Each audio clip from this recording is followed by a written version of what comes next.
Quererse mejor. Quererse mejor.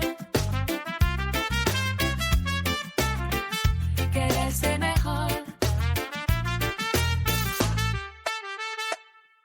Bienvenida a Quererse Mejor, el espacio donde no nos castigamos por lo que hacemos mal, sino que lo miramos de frente, lo nombramos juntas y lo transformamos. Hola, hola. Prepárate un café o ponte cómoda, porque hoy vamos a entrar juntas en un terreno que a todas nos ha hecho sudar frío alguna vez, pero que casi nunca nos atrevemos a nombrar con calma. Quiero empezar contándote algo que seguramente te va a sonar familiar, porque es una escena que casi todas hemos protagonizado en la intimidad de nuestra habitación, con la luz del móvil iluminándonos la cara en mitad de la noche. Hace ya un tiempo estaba empezando a conocer a alguien. Era una de esas historias que nacen sin prisa, con esa ilusión tranquila de cuando sientes que alguien te está mirando de verdad. Las conversaciones duraban horas, había una curiosidad genuina y sobre todo esa sensación de seguridad que se va tejiendo un poco a poco. Hasta que un día un gesto de apenas 2 segundos lo cambió todo. Y como no, todo pasó en redes. Vi una historia. Aparecía una chica. No era una foto comprometedora ni un mensaje directo. Era una interacción normal. Pero en ese instante el mundo se detuvo. Mi pulgar se quedó congelado en la pantalla. De repente, esa ilusión tranquila se evaporó y fue sustituida por una urgencia eléctrica. Me descubrí mirando la historia 3 veces, analizando el ángulo, buscando detalles en el fondo. Entré en su perfil, miré sus fotos, sus amigos en común, intentando descifrar un pasado que no me pertenecía. En menos de 5 minutos, mi cerebro había pasado de la calma a organizar un juicio completo con pruebas que yo misma estaba inventando. Mi mente empezó a construir una historia infalible. Le gusta más ella, seguro que tienen algo pendiente, yo soy solo una distracción. Lo más aterrador es que mientras mi corazón latía un poco más rápido y sentía ese nudo frío en el estómago, no pensé estoy sintiendo celos. Lo que pensé fue he descubierto la verdad. Y es que los celos tienen una trampa magistral. Cuando aparecen, no se presentan como una emoción que gestionar, se presentan como una revelación. No sentimos que estamos asustadas, sentimos que estamos siendo lúcidas. Nuestro cerebro interpreta esa punzada como una señal de peligro real ahí fuera, cuando la mayoría de las veces lo que está pasando es que algo aquí dentro se ha activado y está pidiendo auxilio. Hoy quiero que hablemos de eso, de los celos no como un pecado o una señal de toxicidad, sino como una alarma emocional. Vamos a aprender a distinguir cuándo son una señal de que algo falla en el vínculo y cuándo son la puerta de entrada para entendernos mejor a nosotras mismas. Durante mucho tiempo hemos vivido en una guerra de relatos sobre los celos que nos ha dejado muy confundidas. Por un lado, el relato romántico tradicional, ese que te dice que si no hay celos no hay amor, como si los celos fueran el termómetro del compromiso. Y por otro, el relato de la superación moderna, ese que dice que sentir celos es señal de toxicidad, de falta de desconstrucción o de una inseguridad patológica. Pero la realidad, como casi siempre en psicología, es que los celos no son un defecto de fábrica, sino una respuesta adaptativa. Para entender los celos hay que entender que nuestro cerebro todavía vive, en parte, en la sabana. Evolutivamente, los celos aparecieron como un mecanismo de supervivencia del vínculo. En la prehistoria, ser expulsado del grupo o perder el apoyo de la pareja no era un drama amoroso, era una sentencia de muerte. Por eso, cuando sientes esa punzada en el estómago al ver una interacción sospechosa, no es que seas tóxica, es que tu amígdala, el centro de mando del miedo en tu cerebro, ha detectado una amenaza en tu seguridad. Se dispara el cortisol, el corazón se acelera y tu cuerpo se prepara para luchar por lo que consideras suyo o huir para no ser herida. Es una respuesta biológica de protección. El problema es que hoy ya no estamos en la sabana, pero nuestro cerebro sigue reaccionando como si un like fuera un depredador. Algo que muy poca gente explica es que los celos suelen ser una emoción secundaria. ¿Qué significa eso? Que debajo de la rabia o de la vigilancia de los celos casi siempre hay una emoción primaria mucho más vulnerable que nos da miedo mostrar. Si rascamos un poquito debajo de los celos, solemos encontrar miedo al abandono, la sensación de que si no somos las mejores nos quedaremos solas, o inadecuación, ese susurro que nos dice no eres suficiente o en cualquier momento se darán cuenta de que hay alguien más interesante. También hay pérdida de estatus, el dolor de dejar de ser la persona preferida o especial para alguien. Reconocer esto es revolucionario, porque no es lo mismo decirle a tu pareja, eres un desconsiderado por hablar con ella, que decirte a ti misma, siento miedo de perder mi lugar especial en tu vida. Lo primero genera guerra, lo segundo genera autoconocimiento. No podemos hablar de celos hoy sin mencionar el mundo digital. Antes, para sentir celos, tenías que ver algo con tus propios ojos. Hoy tenemos un exceso de información fragmentada. Vemos un comentario, una hora de conexión o una foto y nuestro cerebro, que odia los vacíos, rellena los huecos con la peor versión posible. Es lo que llamamos sesgo de confirmación. Si yo me siento insegura, mi cerebro buscará obsesivamente pruebas que confirmen que tengo motivos para estarlo. Miramos el perfil de la otra persona buscando razones para sufrir y el algoritmo, que no entiende de salud mental, nos sigue mostrando contenido que alimenta esa obsesión. Aquí está la clave para transformar los celos en algo consciente. Tenemos que aprender a separar lo que pasa de lo que nos contamos. El hecho es que mi pareja le ha dado like a una foto de su ex. La interpretación es que todavía la quiere, se arrepiente de estar conmigo, me va a dejar. La mayoría de nuestro sufrimiento no viene del hecho, sino de la película de terror que montamos en nuestra cabeza. Los celos funcionales se quedan en el hecho y preguntan con curiosidad. Los celos posesivos se pierden en la interpretación y juzgan antes de hablar.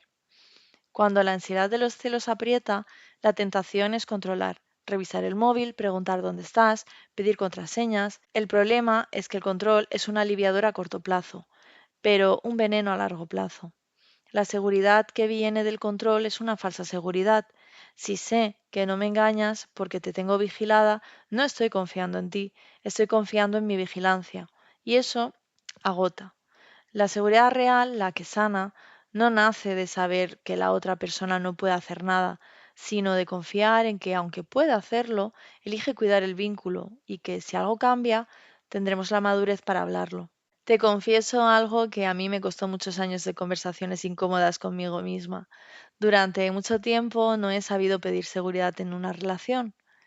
Y no es que fuera una persona sumisa, para nada. Yo sabía enfadarme, sabía poner límites con mucha fuerza cuando algo me dolía, pero mi forma de gestionar la inseguridad era a través de la distancia. Me convertí en una experta de lo que en psicología llamamos conductas de protesta. Me retiraba, ponía una distancia gélida o me quedaba en un silencio sepulcral, esperando, con una esperanza casi desesperada, que la otra persona hiciera un ejercicio de telepatía emocional y entendiera por sí sola qué fibra me había tocado. Incluso aprendí a disfrazar mi vulnerabilidad con una ironía afilada. Soltaba esos comentarios que parecen bromas, pero que llevan un dardo envenenado dentro. Era mi forma de decir estoy asustada, sin tener que usar esas palabras, porque sentía que admitir mi inseguridad me quitaba poder. ¿Y sabes por qué me resultaba tan difícil decir simplemente esto me hace sentir un poco insegura y me vendría bien entenderlo mejor? Porque en el fondo me perseguía una creencia muy oscura y muy profunda. La idea de que si tengo que pedir seguridad es porque de alguna manera no soy lo suficientemente valiosa para que me la den de forma espontánea. Me decía a mí misma, si él me quisiera de verdad, sabría que esto me duele, o si fuera la mujer de sus sueños, no tendría ojos para nadie más y no sentiría esto. Pensaba que sentir seguridad era como mendigar amor, y mi orgullo no me lo permitía. Prefería quedarme en mi torre de silencio sufriendo por dentro antes que admitir que me sentía vulnerable. Con el tiempo, y tras muchos tropiezos, entendí que esa idea no solo no es justa, sino que es una trampa de autosabotaje. Las relaciones sanas no se construyen sobre las adivinaciones, se construyen sobre la revelación. Nadie, por mucho que nos quiera, tiene un manual de instrucción de nuestro sistema nervioso. Nadie puede saber qué historia, qué comentario o qué silencio va a disparar nuestra alarma de incendios si no les entregamos el mapa. Pedir seguridad no te hace menos, ni te hace difícil, ni te hace tóxica. Te hace una persona responsable con sus propias emociones. Cuando dejé de ver la vulnerabilidad como una debilidad y empecé a verla como un puente de conexión, ocurrió algo mágico. Los celos dejaron de ser una tormenta emocional que me arrastraba y me hacía actuar de forma que no me gustaban, y empezaron a convertirse en información de alta calidad. Ahora, cuando siento esa punzada, ya no busco el culpable fuera, sino que miro dentro y me pregunto, ¿qué parte de mí necesita un poco más de cuidado hoy? Pero claro, para poder mirar dentro con claridad, como te decía hace un momento, también tenemos que entender desde dónde estamos mirando, porque no siempre miramos el mundo con los mismos ojos. Hay un aspecto que muchas veces pasamos por alto en la salud emocional, y es que nuestra mente no flota en el vacío, vive dentro de un cuerpo que cambia cada día. Nuestro cerebro tiene lo que en neurociencia llamamos sesgo negativo. Es una herencia de nuestros ancestros.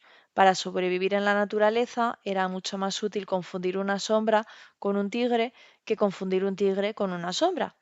Estamos diseñadas para detectar amenazas con una rapidez asombrosa. El problema es que cuando ese sesgo se hiperactiva, dejamos de ver la realidad y empezamos a ver peligros por todas partes.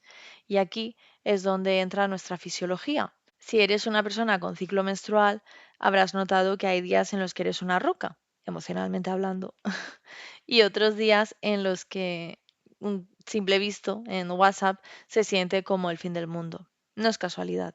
Durante la fase lútea, los días previos a la regla, nuestros niveles de progesterona caen y la sensibilidad de la amígdala, ese detector de humo del que estábamos hablando antes, aumenta. En esos días, nuestro sistema nervioso está mucho más reactivo. Los niveles de serotonina y dopamina también fluctúan, lo que hace que nuestra capacidad de regulación emocional sea más baja. En esos momentos el sesgo negativo se vuelve gigante.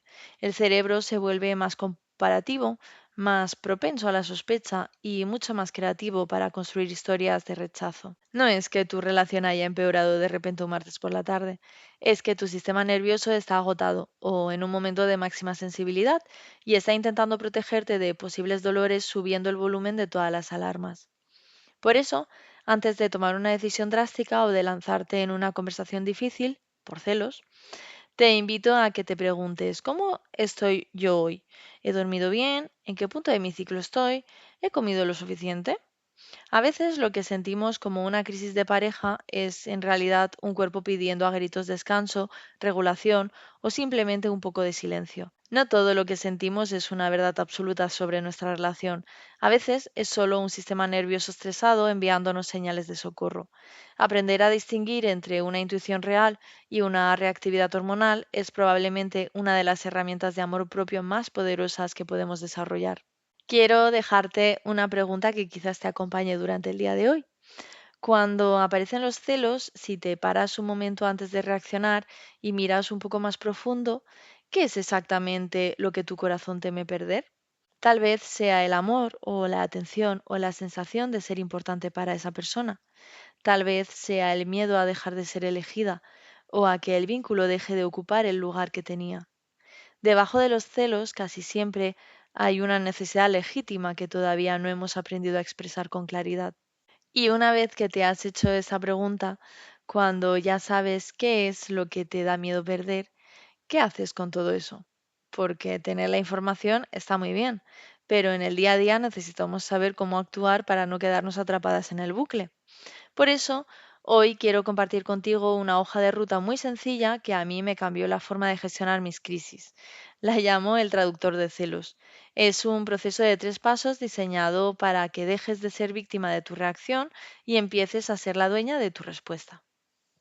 Primero, nombra la emoción sin látigos.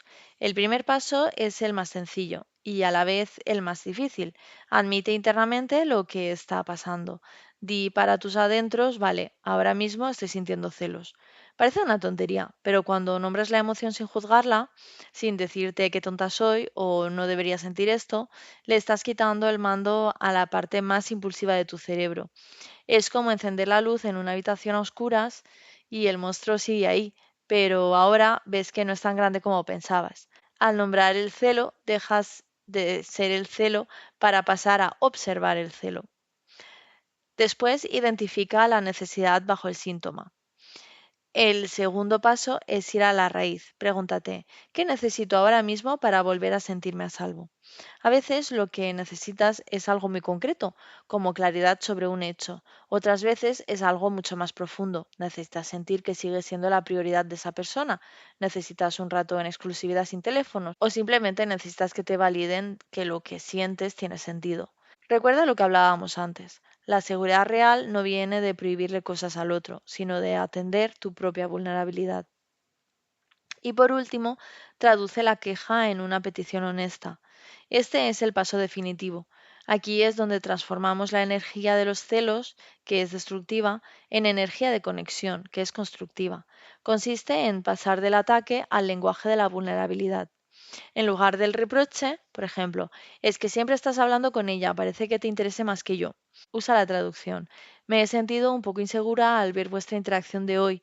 Me vendría bien que habláramos un momento de esto para entenderlo mejor y sentirme más tranquila contigo. Sé que decidir esto último da un miedo atroz.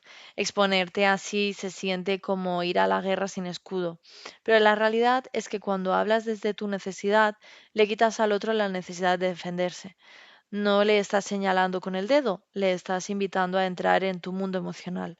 Estás transformando un momento de tensión en un puente de intimidad.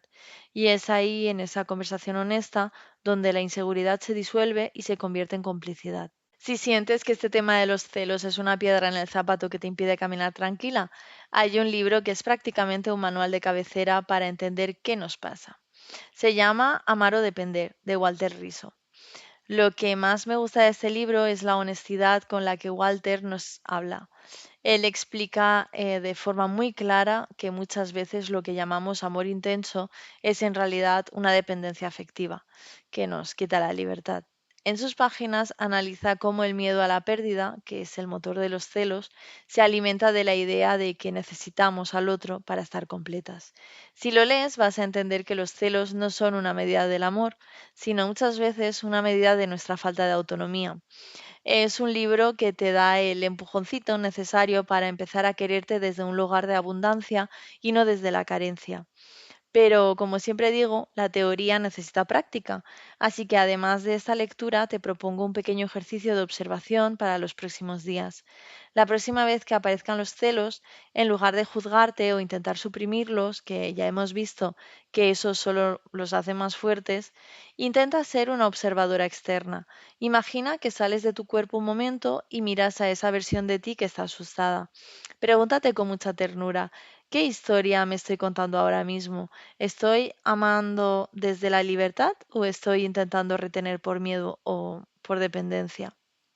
Muchas veces solo con hacernos esta pregunta, la intensidad de la emoción baja, porque descubrimos que lo que parecía una amenaza externa es en realidad una oportunidad preciosa para volver a nosotras, para darnos la seguridad que estábamos pidiendo fuera y para aprender a relacionarnos desde un lugar mucho más consciente y sobre todo mucho más libre.